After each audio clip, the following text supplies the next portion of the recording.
Gethsemane Garden, located at the foot of the Mount of Olives in Jerusalem, silently stretching out, preserving its holiness for centuries. This place is not just a garden.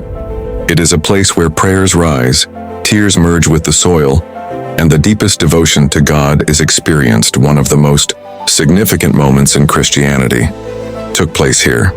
Before being crucified, Jesus prayed his final prayer here, felt his heaviest burden here, and showed his greatest surrender here. After the Last Supper, Jesus came to this garden with his disciples. The night was dark, the world was quiet, but Jesus' soul was in turmoil. He knew the pain that was approaching. He knew that people would reject him, scourge him, and crucify him. Yet he did not flee. He knelt down, lifted his eyes to the sky, and began to pray. At that moment, it was not just a man crying out to God, it was a surrender, a dedication for all humanity. In Luke 22:44, it is written that Jesus was in such great anguish that his sweat became like drops of blood falling to the ground. This shows the immense spiritual pain he endured. Going to the cross was not just a physical suffering. It was the burden of carrying all the sins of the world, facing humanity's betrayal, experiencing the fear of separation from God. All these weighed heavily on his soul.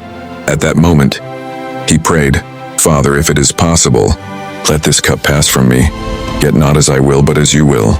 This is what makes Gethsemane Garden holy. Here, Jesus did not choose his own will, but accepted God's will.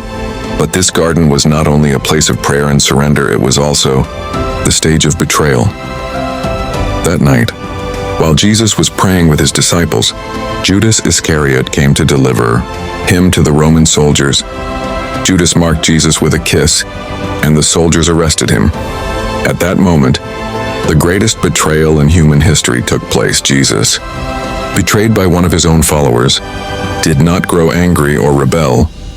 He had chosen this path, and no matter what happened, he would remain faithful to God's plan. Today, if you visit Gethsemane Garden, you can still see the ancient olive trees that have stood there for over 1,000 years. Perhaps these trees witnessed the night Jesus prayed. Maybe the soil still remembers his tears. As you walk through the garden, as you listen to the silence, you can almost feel that night. The sound of the wind seems like an echo of his prayers. This is why remembering Gethsemane Garden matters. The decision made in this garden changed all of humanity. The prayer made there brought salvation to the world. And today, whenever we feel hopeless, whenever our burdens become too heavy, we must remember this garden, because it was here that Jesus gave us the greatest lesson. Trusting in God is above all else.